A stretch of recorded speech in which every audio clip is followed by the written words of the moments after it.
All right, this is the final part, guys. Yeah.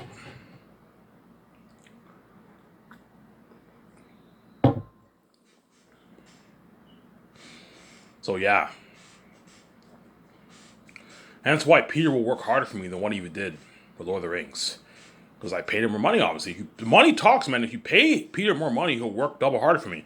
If I worked for God, if I worked for God and I was going to direct his story, and he gave me an unlimited budget, and I spoiled the shit out of, and he spoiled the shit out of me, and he gave me my freedom, and he paid me 107, and he gave me like $300 of of the royalties, I would work my ass off for him, and I would make the best movie possible that I can. Peter Jackson's going to work double harder for me than what he even did for Lord of the Rings. You're gonna see him in his hotel suite because I'm spoiling him with he's staying at a nice suite in a Vancouver luxury hotel, with a nice bar downstairs, a nice pool. He's staying in a suite with Guillermo del Toro, who'll work harder for me because I'm spoiling him. He's gonna go over his script. You know what I'm saying? Every day, Guillermo del Toro will be helping him. He's gonna be prep, man. Yeah.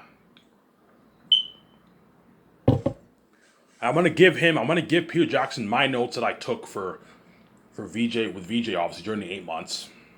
So my idea for the beginning of the movie is you said the screen goes black, you get this music obviously, and it says warning, this movie, you get the copyright, it says warning, this movie's not for children. You know what I'm saying? And you get this screen. Remember Prince of Egypt in the beginning? Yeah, this movie is based off this adaptation is based off the novel written by Alvin Amara. You know what I'm saying? You know what I'm saying? Written by Alvin Amara. It's off the novel based by Alvin Amara. Not that you get this credit, the last hope for Zanus. He's like, holy shit, you're creative. That's a good idea, though. So, yeah, that's good. Ivan, you're fucking creative. Like, yeah, yeah. And you get the shot of the sunset, obviously. The sun setting, obviously, in the north. And you transfer to Sarah's chambers. You write in the script, interior of Sarah's chambers in the Zanian castle, right? Something like that, right? And then Sarah is about to give birth, and all the attendants are with her and with towels, obviously. You know what I'm saying? And Cass is like, you're about to give birth, my queen. You know what I'm saying? Yeah, you're about to give birth, my queen. Obviously, you're about to give birth, my queen. Obviously, and he's like, "Where's Tactius?" I'm saying, so I'm paraphrasing here, and then yeah, Tactius mentioned something about going for a walk, getting some fresh air. He must be at the wall. That's where he must be. You know what I'm saying? And they're like, "Well, go get him." You know what I'm saying? For he can't miss this glorious moment, his son's birth. And then Cassius and Miriam go get Tactius, and it shows you get zoom in and Tactius' feet walking up the stairs. It transfers. The camera will point towards. They have the scimitars will have their camera gliding towards his feet. You get the shot of his feet walking up the stairs. You know what I'm saying? You get the shot of his back while he's walking, and you see some of the people like bowing their heads a little bit, Your Highness. And he's walking along the walls, obviously. And he hears a noise, my Lord Tactius, my King Tactius. I'm saying, what is it? Your son's about to be born. You can't miss this moment. Come, hurry. He's like, okay, I'll come. You know what I'm saying, I'm paraphrasing. And he can barely see the south. Ivan, can you see the south from the north? You can barely see the south from the north. You remember that scene in remember that scene in what? Remember that scene in Ivy? Can you see the south from the wall? You can barely see the south from the wall. Barely. You barely see it from a grass. He sees the south, obviously, far away. Obviously, far away. It's miles away, tens of miles away, obviously, hundreds of miles away. Ivan, how big is the north? It's huge. I don't know, 50, 60, 70, 80, 100 miles big. It's huge. It's huge. It's just like, think something like Lord of the Rings. The lands are far away from each other. But Lord of the Rings, the lands are like 5 days from each other. Whereas my movie, the lands are all a good day and a half's journey away from each other. But they're big lands, obviously. You can barely see the south, and he sees a demonic figure in the sky. A demonic figure in the sky, obviously, for a quick second, obviously. And then he sees a face in the north staring at him with a serious stare. And Taki's eyes, they change color for a quick moment. He looks and the figure nods at him like this with a serious stare, and Taki's like, it's time. You know what I'm saying? And you get the birth of Takis. And when Takis is born, I had an idea. You get the biology of Sarah's womb. of Takius the baby in Sarah's room, the biology. You get that biology? Yeah, yeah. He's like, holy shit, you're creative. Yeah, I'm thinking something like that.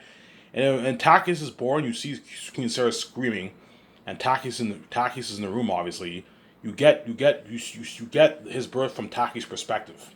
Takius' second perspective. So you see everyone staring at what at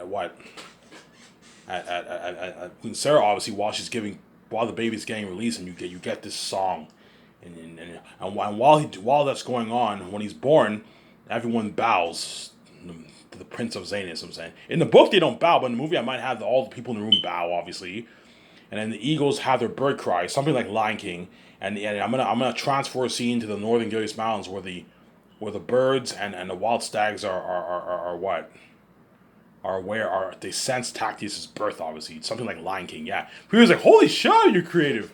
That's pretty cool. Like, yeah, he's like, holy god, but like you know your shit. I'm like, yeah, I know my shit. I know what I'm doing, I'm saying. Yeah, man.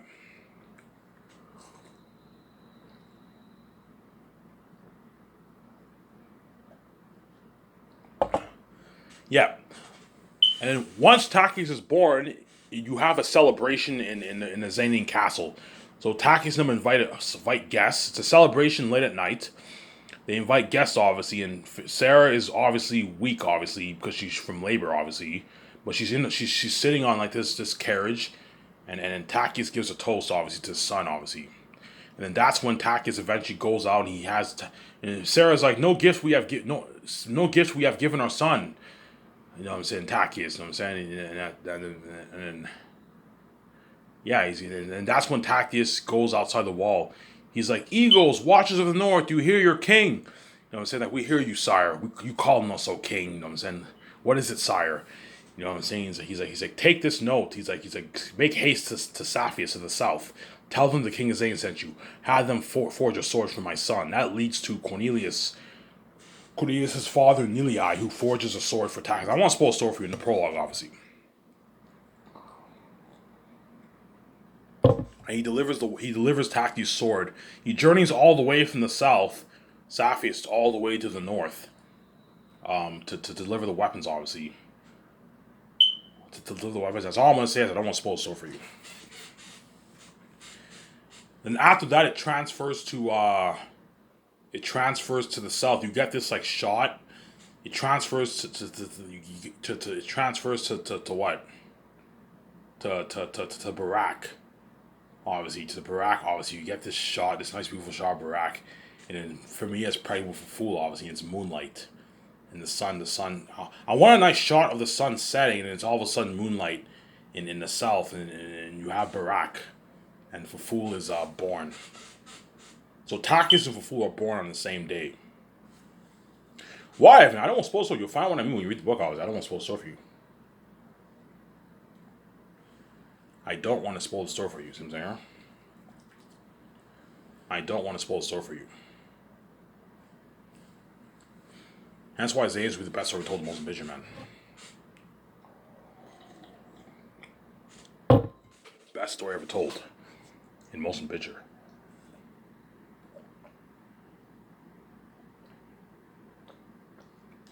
Best story ever told in Molson Picture, man. You're looking at a masterpiece. Really, Ivan? Yes, you're looking at a masterpiece that I wrote, man. Better than even Jared Tolkien's Lord of the Rings, guys. There's some sections of my book that are a little bit raw, obviously. I'm going to be honest. So some sections, sometimes when I read my book, I can tell there's some sections that I could use an editor for some of my scenes, obviously. Some of my sections are a little raw. Ivan, what percentage of your book is raw? I don't know, 5%? 5% of my book is raw. And there's some sections in Volume 3 that are a little raw. Some sections of Volume 2 that are a little raw. Which volume is the least raw, Ivan? I would say probably Volume 2. Volume 2 is probably the least raw of all of them. Volume 3 and Volume 1, there's some raw sections in the book, obviously. Some raw sections. Some of the sections, only a little bit of my book is raw. But most of my book, when you read it, like the dialogue flows well. There's some scenes where the dialogue doesn't flow as well. It's a little raw. In some seasons, obviously. But I still wrote a masterpiece better than J.R.R. Tolkien's Lord of the Rings. You know what I'm saying? As J.R.R. Tolkien had help, he had editors helping him. was like, Garrett, what, like in other words, the book that we got for Lord of the Rings isn't really J.R.R. Tolkien's original draft because he had editors who polished up his book. Obviously, they polished up probably a good like maybe 30% of his book, man. Because that's how it works in traditional publishing. If you traditionally publish, the editors change a lot of things in your book. They edit your book. Whereas me, it's 100% me. I didn't change anything, man. Everything is all me. It's my full DNA. And that's why all these authors like J.K. Rowling, George R. R. Martin, they're going to be shocked because like I even wrote this book with no help, with no editor help, and then his book is better than all our books, and we had help with editors. Yeah, guys like George R. R. Martin and J.K. Rowling, they all have editors to help them. Obviously, professional editors, smart editors who have like degrees in English and all that stuff. You see what I'm saying? They have smart editors who have degrees in English and all that stuff, and they edit their book. And yet Ivan O'Meara did everything himself with no help. Yeah, my younger stepbrother helped me with my grammar and sentence structures, but he's not copy editing my book. He's not editing the content of my book. No, he's only editing the grammar and tweaking on some little dialogue here and there, and then like some minor changes and fixing up my sentence structures. That's it. My formatting sentence structures for my book, obviously. That's it.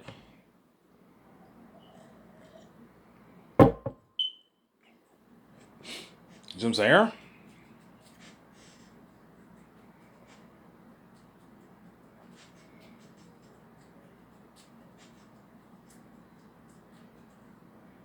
Yeah, man.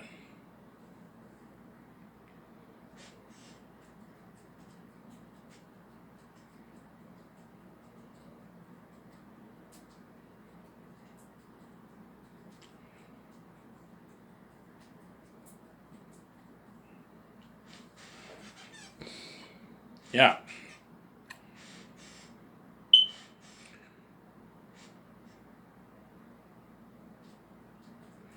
Yeah, hence why what Peter will want to get his hands on my story so bad because Jackson loves fantasy. He's into fantasy. There's a reason why he did like Meet the Feebles, Brain Dead, Bad Taste. You know what I'm saying? The reason why he did Heavenly Creatures is he did all those independent movies. That's why Peter Jackson's really good for Zanes because he did like B horror movies before he did Lord of the Rings. He would have a lot of good ideas for the horror of Eritrea, obviously. You have Brain Dead, you have bloody stuff, brains getting splashed, all that stuff. Yeah, Zanus, Eretat, and all them feast on human flesh and all that stuff. You know, if they feast on human flesh, the wolves feast. You know how in Return of the King you saw the orcs feasting on humans? Yeah, the wolves feast on human flesh because they're cursed devil beings, obviously. There's scenes when they're like meat for my tastings because they feast on human flesh sometimes. Yeah. They feast on human flesh, yeah, man. They mainly eat animal meat. The wolves eat animal. Like Eretat drinks blood. He has this like silver chair. Like you have a disturbing scene when Faful's born. Eretat sits on his throne. You have the drums pounding. You have this like ritual in Barak, animal ritual in Eret. And Faful drinks blood. Obviously, he drinks animal blood on his cup. Obviously, and he eats like I'm sorry, Eretat eats meat, and he drinks blood. And you get this scene, this ritual scene with Ful's born. Yeah, you look at something amazing, yeah, man. You look at something amazing for my fucking book, man. Yeah, something very disturbing. That's why Zane's will be best ever told. Yeah, that's why you're gonna feel for me to man, because Eretat's a devil himself, man. He drinks blood. He doesn't drink human blood. He drinks animal blood. And I don't know, you have a scene where he takes, I might have a scene, in the book, I just mentioned Eretat eats meat. But in the movie, I might have Eretat, he takes like a live dead, like rabbit, and he just like munches on it. Like Gollum. You know how Gollum eats like raw fish? Yeah, Eretat just takes like a rabbit and he munches on the rabbit. Yeah, it's disturbing shit. Yeah, man. That's why Peter Jackson's good for that stuff, because he did movies like Brain Dead, Bad Taste. Those are all horror movies where people get slaughtered and all that stuff. Yeah. Peter Jackson's good for Eric. Well, I have a lot of ideas for Eretat. He feasts. Yeah, I'm thinking Eretat. He has his silver chair throne. You know what I'm saying? He has like his cup. Master and Bass are servants. They pour him like blood, animal blood. He drinks like the animal blood, and he takes like a rabbit, and he just munches on the rabbit. Yeah, look at the devil himself. Yeah, man. Yeah, you have this ritual in Barak where one Faful is born. Like, to the prince of the south, to Faful, to Faful. You know what I'm saying? They have this, this ritual, obviously. And that leads to later on the plot of the story with Tacitus and Eretet, obviously, in the prologue. I don't want to spoil story for you, so I'm going to read the book. Hence why I'm telling you now, if you put $9 million towards that movie, man, $400 million towards that world building and the horror of the wolves and the action sequence, I can't see Peter Jackson of the Rings topping that, man. It will top Peter Jackson of the Rings by a slim margin. It'll be a masterpiece. It'll be close, man, because Lord of the Rings is a masterpiece, man. It's a fucking masterpiece. Lord of the Rings is a masterpiece. It's a fucking masterpiece. Some Zaire. Lord of the Rings is a masterpiece. That's why it's tough to top that story. Hence why I'm going to tell all the actors who are chosen for Zane's guys, you're looking at the most horrific beings in movie history, 3 times scarier than the ring race and orcs in Lord of the Rings, and Pennywise the Clown, and that devil being an animal. I need you guys to prep yourself mentally for Volume 3. Because Volume 3 is when Tacitus and them fight all the demon bats and the wolves. That's why Volume 3 is a chapter where the actors for Zanes are really going to have to prepare themselves mentally. I'm going to tell Vigo's supposed to Vigo. You know what I'm saying? I remember your amazing performance in Two Towers when the orcs were. Remember that scene in Two Towers when the orcs were what? Were marching towards the wall, the Helm's Deep wall. Remember how that was pretty freaky? Well, think of being 3 times scarier than that, Vigo, or Don, right? Whoever I choose.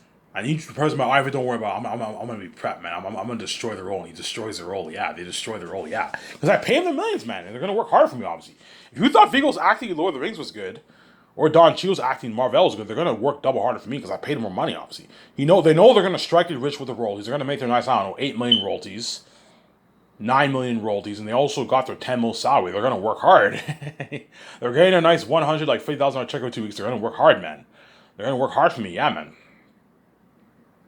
$170,000 check every 2 weeks, whatever it is. They're gonna work hard for the 12 months. They're gonna work hard. See what I'm saying? They're gonna work hard, obviously. Yeah, man. They're going to work hard. They're going to work hard.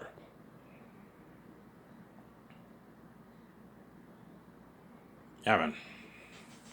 Remember that scene in Two Towers when the orc high were marching? That was pretty freaky. You saw the 10,000 orcs. You saw the woman and children in the caves. Well, think of something 3 times. You're looking at Eretet and them are marching towards the wall. 25,000 wolf army of demons. 3 times scarier than Pennywise the Clown. And the wolves, the orcs in the Lord of the Rings, yes. And Tacitus goes, they leave outside the wall to fight them, obviously. Yeah. They leave outside to fight them, obviously. Yeah, man. You're looking at an amazing story, yeah, man.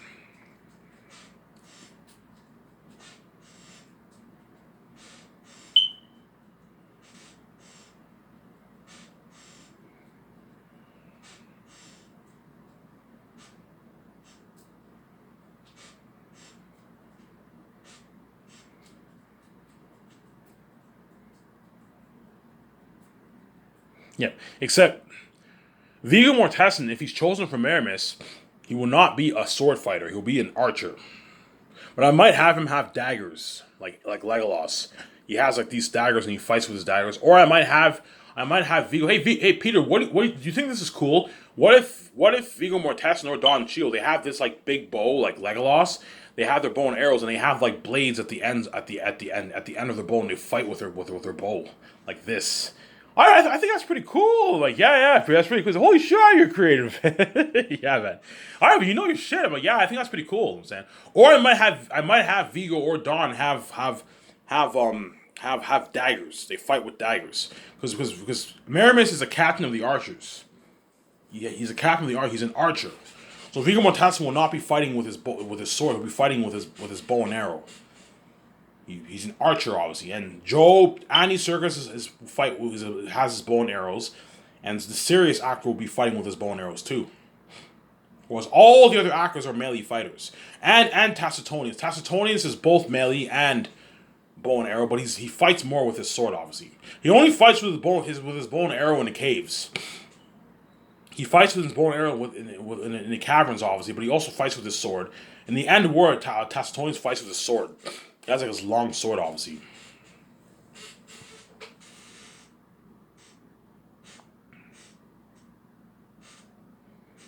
Yeah.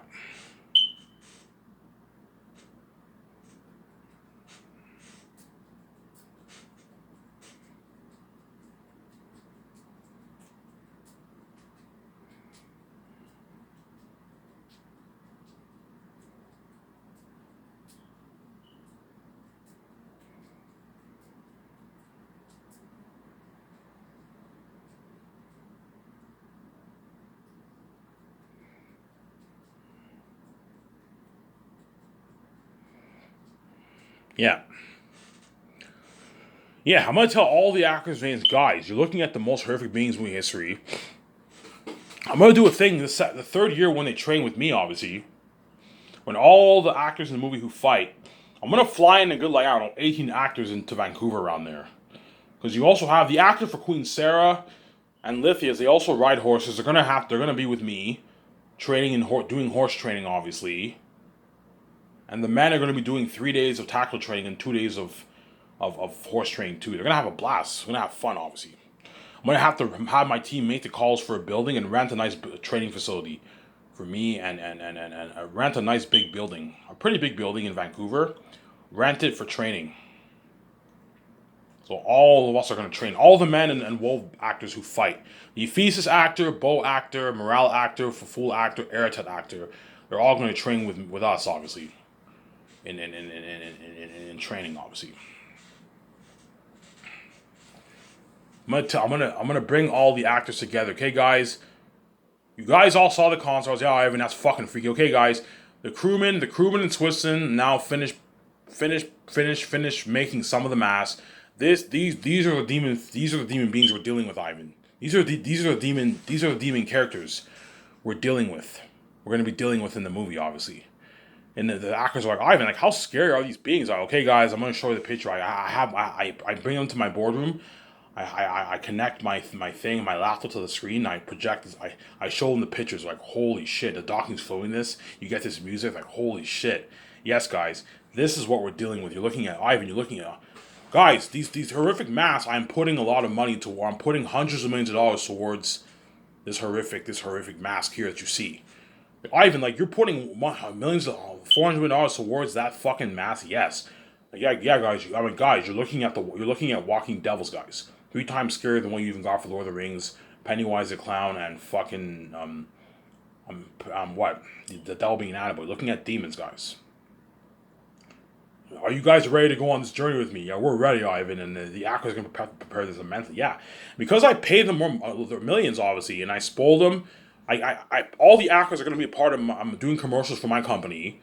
I'm paying them a nice 10 grand for the commercials. What I'll do is I don't want to have the actors do commercials during the fourth year while they're filming because you need to have them focus on filming, on production. So what I'll do is I'll do 4 commercials the second year with the actors, and I'll do 2 the third year, and I won't do any commercials the fourth year. I don't want to do commercials the fourth year because the actors don't have time to do that. They have to be focused. The actors have to be focused on filming the movie. Obviously, you need to keep the actors in the zone, man. The actors have to be in the zone while they're filming the movie. Obviously, they have to be in the zone. You see what I'm saying? They have to be in the zone. So I can have the actors do 4 commercials the second year. They'll get their $40,000 worth of commercial money, which is nice.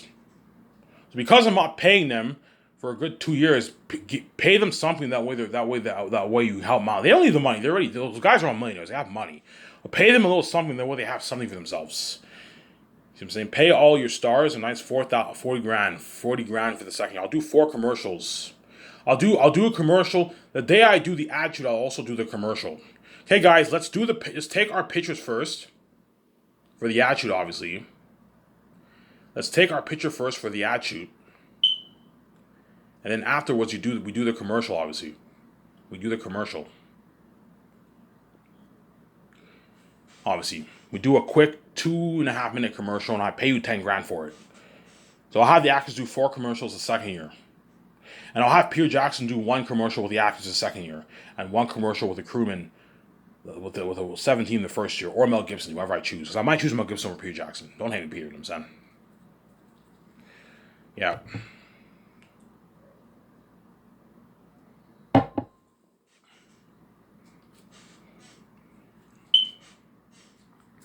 Yeah, do that. That way you what? That way you have what? That way the actors are not distracted the fourth year when the filming begins. Because you don't want to be doing commercials while you're filming. No, like when it's time to work, it's time to work. Everyone has to work. See what I'm saying?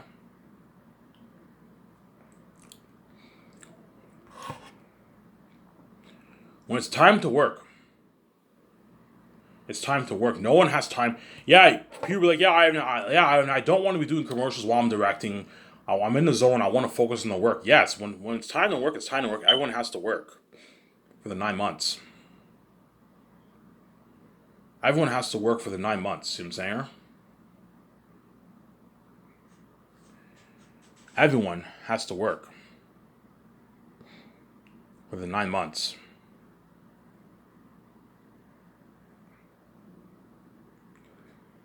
Everyone has to work for the 9 months.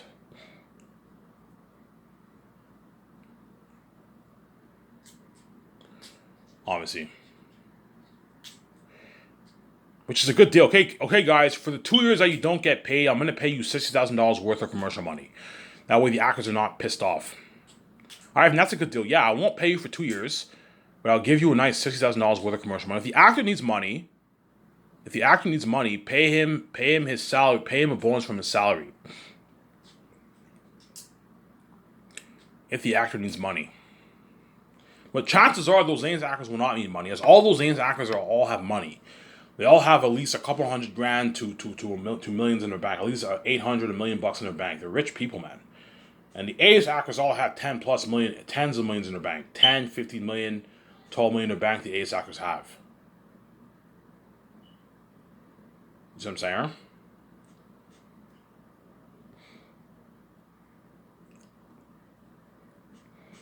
Obviously, hence why you're looking at an amazing movie for Zanus. And Peter Jackson will work harder for me, obviously. You're gonna see Lord of the Rings crewmen working much harder in my movie compared to how much they worked in fucking Lord of the Rings. As I heard some of Lord of the Rings crewmen quit. Yeah, because they got the money wasn't worth the labor, man. The labor wasn't worth the money, and the money wasn't worth the labor. You see what I'm saying? Yeah. I'm not gonna work blood, sweat, and tears for fucking 35K. Yo, this is not worth it, man. We're getting peanuts when we're working. We're doing this blood, sweat, and tears. Yeah. You know what I'm saying? Whereas in fucking my movie, I pay him the 150K. The 150K is worth the labor, obviously. The money is worth the labor is worth the money. You see what I'm saying? Yeah. Oh, the crew might have to go, okay, guys, Ivan took $400 million of his own money where he didn't have to pay us a rich $40,000. Money that Hollywood will never pay us. He's spoiling us luxury buffet. He's giving us $2,000 gift card. He's giving us three beers a week.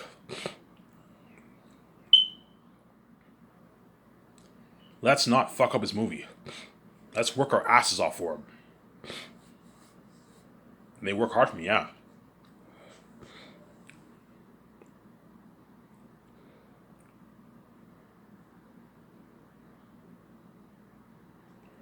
And they work really hard for me. You know what I'm saying? They work double hard for me than what they even did for Lord of the Rings.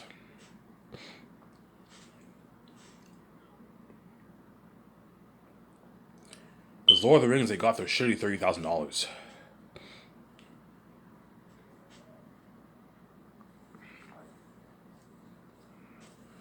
And they worked hard. Lord of the Rings, they got their shitty $30,000. They worked hard. The crewmen are going to work double harder for me. You're going to see Weta Workshop working harder for me. You know what I'm saying? You're going to see building all the swords, the armors. Okay, I want you to create the Aratat sword, the Tactius sword, Hasitonius sword, all those swords for the actors. As well as create weapons and armor for the actors. You're going to see the costume designs creating beautiful clothing for all the actors in my movie, yeah. You know what I'm saying? They're going to create all this beautiful armor, this clothing for all the actors in my movie, yeah.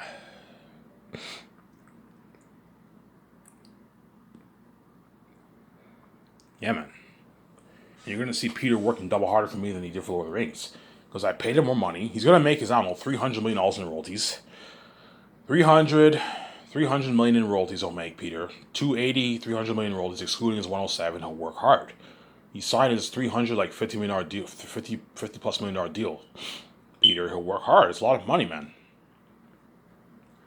Walking away with like a $180+ million check in his bank after taxes. That's how much he made for Lord of the Rings before taxes. Yeah. It's a nice paycheck for Peter. He'll work hard. He'll work really, really hard. Peter Jackson would even work really hard for me if I gave him 107, if I paid 107, but he wouldn't work as hard. If you give him a piece of the royalties and he's now invested in your movie, he'll work even double harder for you because he's sharing in you and VJ's success, obviously. You're giving him a small piece of the pie. A small, tiny piece. Because me and VJ are going to make our tens of billions. But because I gave Peter his rich $300 million in royalties, he'll work really hard for me. He'll destroy the roles of director. You're going to see him like, holy shit, Peter's in the zone. Him and Guillermo del Toro and John Favreau and Dave Filoni are working their asses off, and they're doing whatever they can to make sure Ivy's movie is good. Yes, because I paid them a lot of money. And I gave them their freedom, obviously. Yeah, man. That's why my company will blow out of the water. And what? That's why Peter and all the Lord of the Rings crewmen and all the actors are going to beg their asses off. Even Viggo Mortensen, who he's chosen, he's going to beg. You know what I'm saying? John Rhys Davies is going to beg. Bernard Hill's going to beg. You know what I'm saying? The Amber actor will beg. You know what I'm saying? Zoe King will beg. You're all going to beg, yeah. If they're chosen, those actors are all going to beg. Me and VJ to resign because my company is better than Hollywood. It's better than Hollywood, yeah, man. I don't know, my nice land property like Gran Turismo. I show you that picture, guys. That office like Gran Turismo, yeah. Think of a nice office like that for like Gran Turismo, yeah, man. Something nice like that for my fucking office, for my land, yeah. I'm gonna tell them I want you to build it exactly like this Gran Turismo picture here, and they build it exactly like that on my private, beautiful property of land, yeah, man. Anyways, if this video is Ivan Mary, I'm signing up. Peace.